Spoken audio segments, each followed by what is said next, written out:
Shalom Ibu Bapak Sobat Maestro terkasih dan umat Tuhan dimanapun berada. Kembali kita berjumpa dalam program Suara Gembala.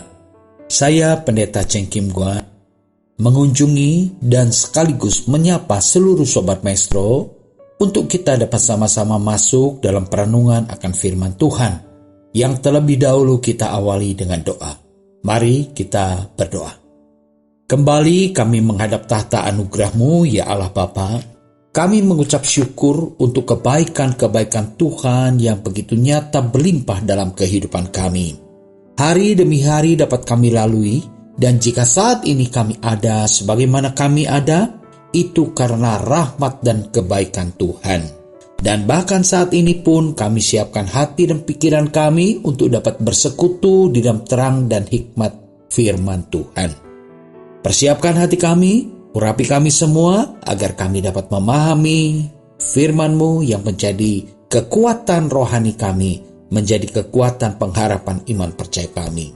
Berbicaralah bagi kami semua ya Bapa, dalam nama Tuhan Yesus Kristus, hamba panjatkan peralaskan segala doa ini. Haleluya. Amin. Ibu Bapak, saudara-saudara terkasih dalam Tuhan, kita akan sama-sama merenungkan satu tema, yaitu saat kenaikan Tuhan Yesus. Saat kenaikan Tuhan Yesus. Apa yang terjadi saat kenaikan Tuhan Yesus? Kalau kita lihat di dalam Lukas 24 ayat 50 dan ayat yang ke-51 berbunyi demikian. Lalu Yesus membawa mereka keluar kota sampai dekat Betania. Di situ Ia mengangkat tangannya dan memberkati mereka. Dan ketika Ia sedang memberkati mereka, Ia berpisah dari mereka dan terangkat ke surga. Inilah saat peristiwa kenaikan Tuhan Yesus yang dituliskan oleh Lukas. Lukas ini adalah seorang tabib, seorang dokter. Dia cukup teliti dan cermat di dalam menuliskan suratnya, Injil Lukas ini. Cukup ditulis dengan teliti, cermat, tersusun apik dalam kronologis waktu. Ya, dikatakan di situ di luar kota sampai dekat Betania, di situ Ia mengangkat tangannya dan memberkati mereka. Saat itu Tuhan Yesus mengangkat tangan memberkati mereka. Dan dituliskan dalam ayat 51, ketika Ia sedang memberkati mereka, Ia berpisah dari mereka. Jadi, Ibu Bapak, saudara-saudara terkasih, perpisahan terjadi antara Yesus dengan murid-muridnya saat berkat Allah dicurahkan. Berkat Tuhan dicurahkan. Jadi jelas, tidak ada duka cita saat terpisah, saat keberpisahan antara murid dengan guru, murid dengan Tuhan Yesus. Terjadi perpisahan, dan perpisahan itu limpah dengan berkat, sehingga tidak ada duka cita. Yang mereka dapatkan yaitu pengharapan, yang mereka dapatkan itu berkat, yang mereka dapatkan itu damai sejahtera dan sukacita. Lalu diterangkan juga oleh Lukas ini, Ia berpisah dari mereka dan terangkat ke surga. Jelas ya, berpisah dari mereka dan terangkat ke surga, naik ke surga. Perpisahan kali ini terjadi bukan karena Tuhan Yesus menyendiri ke bukit untuk berdoa, atau Tuhan Yesus menyendiri menyeberang danau. Tetapi kali ini perpisahan antara Yesus dan murid-murid yaitu terangkat ke surga. Kenapa ke surga? Karena itu adalah tempat dari mana Yesus datang. Ya, Dia datang dari surga, jadi Dia kembali ke surga. Puji syukur kepada Tuhan. Jadi peristiwa kenaikan Tuhan Yesus ke surga itu menjadi satu momen yang sangat penting untuk kita ingat kembali, untuk kita renungkan bersama, untuk kita pahami bahwa yakin Yesus datang dari surga. Dari sebab itu Dia kembali ke surga. Lalu kita akan melihat respon daripada orang-orang yang saat itu berpisah dengan Yesus di dalam ayat yang ke-52 Lukas 24:52. Mereka sujud menyembah kepadanya. Lalu mereka pulang ke Yerusalem dengan sangat bersukacita. Puji syukur kepada Tuhan. Nah, inilah dampak kuasa berkat yang Tuhan anugerahkan itu. Berkatnya apa? Berkatnya berkat sukacita. Sekalipun terjadi perpisahan. Murid-murid tadinya begitu cemas, begitu gelisah, begitu takut, begitu khawatir dengan terjadinya perpisahan. Ketika Tuhan Yesus menceritakan kepada murid-murid tentang penderitaan dan kematiannya serta penyalibannya di kayu salib, murid-murid begitu cemas, murid-murid begitu khawatir. Tetapi setelah mereka memahami kuasa kebangkitan Yesus Kristus, dan mereka menikmati berkat saat Tuhan Yesus terangkat ke surga, mereka mendapat damai sejahtera dan sukacita. Dikatakan mereka pulang ke Yerusalem dengan sangat bersukacita. Sikap mereka sujud menyembah kepadanya. Puji syukur kepada Tuhan. Ibu, bapak, saudara-saudara terkasih dalam Tuhan, peristiwa kenaikan Tuhan Yesus adalah momen yang begitu luar biasa, di mana murid-murid sujud menyembah Dia. Murid-murid memberikan satu contoh teladan bahwa penyembahan kita hanya wajib kita laksanakan untuk sujud menyembah Allah yang diperkenalkan oleh Yesus Kristus. Dan saat Tuhan Yesus naik ke surga sebagai pengantara, sebagai pewarta tentang kerajaan surga, mereka pun sujud menyembah Yesus. Puji syukur kepada Tuhan. Dan dikatakan mereka sangat bersukacita kembali ke Yerusalem. Ayat yang ke-53 dikatakan mereka senantiasa berada di dalam bait Allah dan memuliakan Allah. Ini dampak limpahnya berkat daripada Tuhan Yesus Kristus. Apa?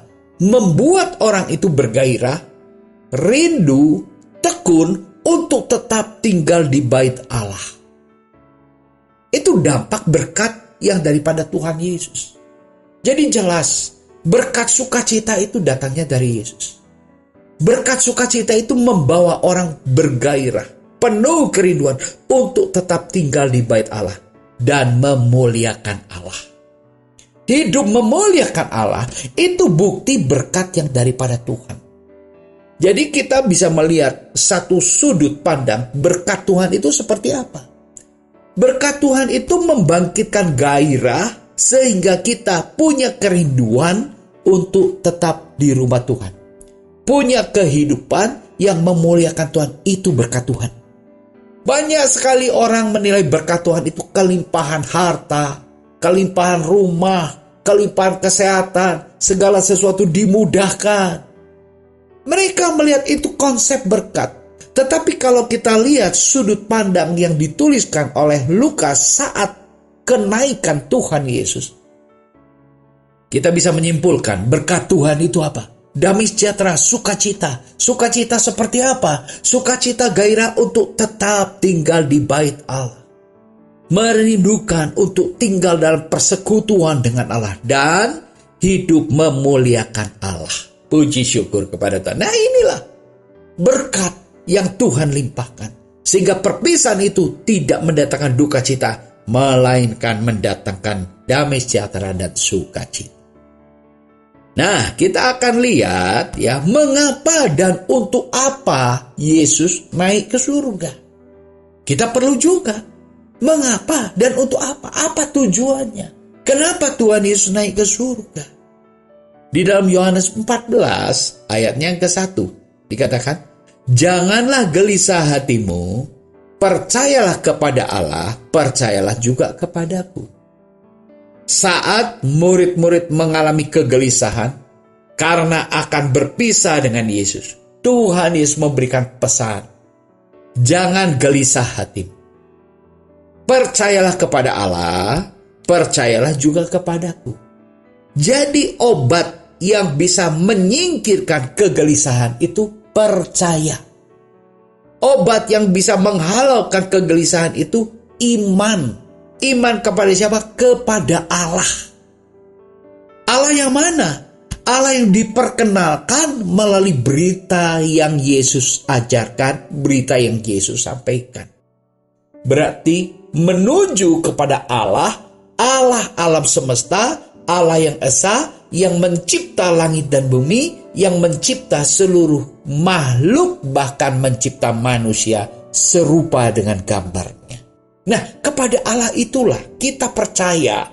Maka kalau kita punya iman, percaya, pengharapan kepada Allah, kegelisahan itu akan sirna. Jadi kita diingatkan kembali. Kalau kita hidup dalam kegelisahan, hidup dalam kebimbangan, mari kita datang kepada Tuhan. Renungkan apa yang Tuhan ajar. Sebab Yesus katakan, jangan gelisah hatimu. Percayalah kepada Allah yang kuberitakan, percayalah juga kepadaku yang aku sampaikan pesannya. Percayalah juga kepadaku yang aku sudah memberitakan Injil Kerajaan Surga. Nah, ini Ibu Bapak Saudara terkasih, solusi agar kita lepas dari segala kegelisahan. Lalu Tuhan Yesus memberikan penjelasan mengapa dia naik ke surga, ya. Di dalam Yohanes 14 ayat yang kedua, di rumah Bapakku banyak tempat tinggal. Jika tidak demikian, tentu aku mengatakannya kepadamu. Sebab aku pergi ke situ, ke rumah Bapakku, untuk menyediakan tempat bagimu. Nah, ini tujuan. Kenapa Tuhan Yesus naik ke surga? Surga yang dimaksud oleh Yesus adalah rumah Bapakku. Kerajaan surga. Di rumah Allah Bapa, di sana banyak tempat. Ini kebenaran yang Tuhan Yesus sampaikan. Maka dia katakan, jika tidak demikian, tentu aku mengatakannya kepadamu. Jika tidak demikian. Ini melandasi, mengokohkan bahwa apa yang Tuhan Yesus pesankan ini satu bentuk kebenaran. Jangan diragukan lagi. Ya. Nah, dikatakan tujuan kenaikan Tuhan Yesus ke surga yaitu sebab aku pergi ke situ untuk menyediakan tempat bagimu. Menyediakan tempat bagimu. Di bumi ini orang gelisah tentang tempat tinggal. Orang takut kalau tidak punya tempat tinggal bagaimana. Jadi tempat tinggal di bumi ini cukup menggelisahkan. Tetapi bagi orang yang punya pengharapan kepada Allah Bapa, percaya kepada apa yang diajarkan Yesus Kristus, beriman kepada Allah Bapa, dia tidak akan terlalu khawatir dengan tempat tinggal di bumi ini. Kenapa? Karena Tuhan Yesus naik ke surga untuk menyediakan tempat bagimu. Tempat bagimu. Suatu tempat. Gak tahu rumah, gak tahu seperti apa. Pokoknya ada tersedia tempat bagi kita. Puji syukur kepada Tuhan. Tempat di dunia ini menggelisahkan. Apalagi kalau musim hujan, takut longsor ya, takut banjir. Sekarang banyak gempa bumi. Waduh, takut gempa bumi. Nanti rumahnya bagaimana? Wah, begitu mengerikan. Tempat di bumi ini menggelisahkan. Tetapi coba kita lihat dan berpengharapan bahwa di surga sana, di rumah Bapa, sedang dipersiapkan tempat bagi kita. Di dalam Yohanes 14 ayat yang ketiga, dan apabila aku telah pergi ke situ, ke rumah Bapa, dan telah menyediakan tempat bagimu, aku akan datang kembali dan membawa kamu ke tempatku, supaya di tempat di mana aku berada, kamu pun berada. Puji syukur pada Tuhan. Tempatnya di mana? Kita tidak tahu. Tetapi jaminannya yang Tuhan Yesus janjikan, aku akan datang kembali. Setelah tempat bagimu tersedia, aku akan datang kembali. Kita mengingat karya penciptaan. Allah mencipta langit dan bumi. Semua dicipta. Hari terakhir, Tuhan baru mencipta manusia. Setelah semuanya baik, setelah semuanya tersedia dengan baik, baru Tuhan menghadirkan manusia di bumi. Itu kalau kita lihat karya penciptaan Allah. Allah menyediakan segala sesuatu setelah lengkap, setelah baik, baru manusia dihadirkan. Demikian juga kita mesti punya pengharapan. Sebab Tuhan Yesus katakan di sini, apabila aku telah pergi ke situ dan telah menyediakan tempat bagimu. Jadi tempatnya sudah dipersiapkan, sudah tersedia, semuanya sudah baik. Aku akan datang kembali dan membawa kamu ke tempatku. Aku akan datang kembali, menjemput kamu. Aku akan membawa kamu ke tempatku. Ini perlu kita camkan, ini perlu kita renungkan dan perhatikan. Ayat ini mungkin sudah terlampau sering kita dengar. Namun kita perlu mengingat ulang. Karena manusia itu seringkali jadi pelupa. Maka kita perlu merenungkan berulang-ulang sampai betul-betul memahami, sampai roh kita menyala-nyala dan berkobar, punya kerinduan yang luar biasa di dalam pengharapan kepada Tuhan. Membawa kamu ke tempatku. Tujuannya supaya di tempat di mana aku berada, kamu pun berada. Paham ya? Ini tujuan daripada Tuhan Yesus naik ke surga. Menyediakan tempat. Kalau tempatnya sudah tersedia, nanti aku akan datang kembali menjemput kamu. Supaya di tempat di mana aku berada, kamu pun berada. Inisiatif ini sepenuhnya inisiatif Allah. Kalau demikian, kita pun juga bisa memahami bahwa Allah Bapa di surga sangat berinisiatif, sangat punya kerinduan untuk kita saleh-salehnya Tuhan. Orang-orang percaya itu bisa tinggal menetap di satu tempat bersama-sama dengan Allah. Puji syukur kepada Tuhan. Ini hati Bapa. Ini hati Bapa yang penuh dengan kasih. Ini kerinduan Bapa. Betapa kita memahami ya, biar makna kenaikan daripada Tuhan Yesus Kristus di tahun ini betul-betul mengingatkan kita pada satu momen yang begitu luar biasa. Kepada satu pengharapan yang begitu luar biasa. Hati Bapa ingin tinggal bersama-sama dengan kita. Bukan di bumi ini. Sebab bumi ini akan rusak, bumi ini akan hancur, bahkan bumi ini akan lenyap. Tetapi Tuhan menyediakan tempat yang kekal. Dan nanti di dalam kekekalan itu, kita semua akan tinggal bersama-sama dengan Dia. Puji syukur kepada Tuhan. Lalu kita juga akan merenungkan, saat ini, selama kita masih tinggal di dalam dunia ini, sebelum kita dijemput, sebelum kita pulang ke rumah Bapa di surga, apa yang Yesus lakukan? Yesus naik ke surga, tetapi Dia juga mengirimkan penolong yang lain. Ya, coba kita lihat di dalam Yohanes 14, ayatnya yang ke-16. Aku akan minta kepada Bapa-Ku, dan Ia akan memberikan kepadamu seorang penolong yang lain, supaya Ia menyertai kamu selama-lamanya. Supaya Ia memberikan penolong yang lain. Seorang penolong yang lain. Yesus itu penyelamat dunia. Yesus itu juru selamat dunia. Yesus itu inkarnasi Allah dalam karya penyelamatan bagi dunia. Siapa yang diselamatkan? Umat manusia di dalam dunia ini.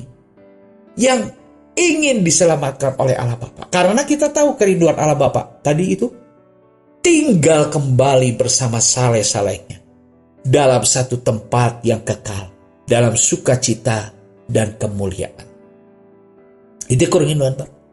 Maka sebab itu berdasarkan kerinduan itu inisiatif Allah mengirimkan penolong. Tetapi setelah Tuhan Yesus naik ke surga, Yesus sendiri katakan, Ia akan memberikan kepadamu seorang penolong yang lain. Menggantikan Yesus. Karena apa? Karena Yesus naik ke surga. Ia akan meminta kepada Bapa, dan Ia akan memberikan penolong yang lain. Supaya penolong itu menyertai kamu selama-lamanya. Penolong yang akan dikirim oleh Yesus setelah Dia naik ke surga, penolong itu akan menyertai kamu selama-lamanya. Di dalam Yohanes 14 ayat yang ke-17, yaitu roh kebenaran. Penolongnya Roh Kudus, roh kebenaran. Orang yang sudah ditebus oleh darah Yesus Kristus. Orang yang sudah disucikan di dalam darah Yesus Kristus. Orang yang sudah dibenarkan dan diperdamaikan dengan kasih Allah Bapa. Dia harus hidup dalam kebenaran. Puji syukur kepada Tuhan. Kebenaran bukan berdasarkan kebenaran diri sendiri, tetapi dari Roh Kudus, roh kebenaran. Dikatakan, dunia tidak dapat menerima dia, sebab dunia tidak melihat dia dan tidak mengenal dia. Tetapi kamu mengenal dia, sebab ia menyertai kamu dan akan diam di dalam kamu. Puji syukur kepada Tuhan. Roh kebenaran itu. Dunia tidak bisa menerima dia. Memang dunia menolak kebenaran. Dunia tidak bisa menerima kebenaran, sebab dunia dalam kegelapan. Dunia justru menolak kebenaran. Maka tercipta rekayasa, tercipta manipulasi, tercipta tipu muslihat. Demikian canggih. Dengan kemajuan teknologi, makin canggih, makin canggih juga modus-modus tipu muslihat. Betul nggak? Ya itu kalau tipu muslihat itu kenapa? Karena tidak dalam kebenaran. Nah, roh Tuhan menyertai, menolong kita. Agar kita tetap tinggal dalam kebenaran. Ia menyertai kamu dan diam di dalam kamu. Jadi yang ada di dalam kita sebagai meterai tanda kepemilikan Allah, bahwa kita anak-anak Allah, itu disertai, tidak ditinggalkan sendiri. Disertai dan dipimpin untuk tetap berjalan dalam kebenaran. Orang yang berjalan dalam kebenaran akan sampai kepada satu titik tujuan yang tepat, yaitu kerajaan surga. Ketepatan. Tidak tersesat, tidak terhilang. Kita diselamatkan oleh darah Yesus Kristus yang membenarkan kita. Allah memperlengkapi kita dengan Roh Kudus, menolong kita dengan Roh Kudus. Di dalam Yohanes 14 ayat yang ke-18, aku tidak akan meninggalkan kamu sebagai yatim piatu. Aku datang kembali kepadamu. Nah ini, janji penyertaan Tuhan. Dia adalah Allah Immanuel. Dia tidak akan meninggalkan dan membiarkan kita. Mungkin kita dalam pergumulan, dalam permasalahan, dalam berbagai sakit penyakit mungkin kita sedang hadapi. Ingat, di dalam diri kita ada kekuatan maha dahsyat, yaitu penolong Roh Kudus, roh kebenaran. Inilah sukacita di dalam Tuhan. Yakin Tuhan tidak tinggalkan kita. Walaupun dia naik ke surga, tetapi dia mengirimkan Roh Kudus untuk menyertai setiap pribadi kita, setiap orang percaya, agar memiliki penolong yang baik. Dan menantikan kedatangannya yang kedua kali. Kita siap menanti kedatangannya. Sebab ini janji yang akan digenapi. Yang akan digenapi. Jadi belum digenapi tapi akan digenapi. Kita rindukan, kita nantikan kedatangan Tuhan yang kedua kali. Dengan penolong yang lain, yaitu kekuatan Roh Kudus. Puji syukur kepada Tuhan. Biarlah ibu bapak saudara terkasih mengenang saat kenaikan Tuhan Yesus Kristus, membangkitkan iman pengharapan kita kepada Allah di dalam Yesus Kristus. Puji syukur, Tuhan memberkati. Mari kita berdoa. Terima kasih Tuhan untuk beberapa ayat firman-Mu yang kami renungkan bersama pada kesempatan kali ini. Firman-Mu hidup, di dalam terang Roh Kudus memberkati kami semua. Terima kasih Tuhan. Dalam nama Tuhan Yesus Kristus, hamba panjatkan peralaskan segala doa ini. Haleluya. Amin. Shalom, ibu, bapak, saudara-saudara terkasih dan umat Tuhan dimanapun berada. Tuhan memberkati kita semua. Amin.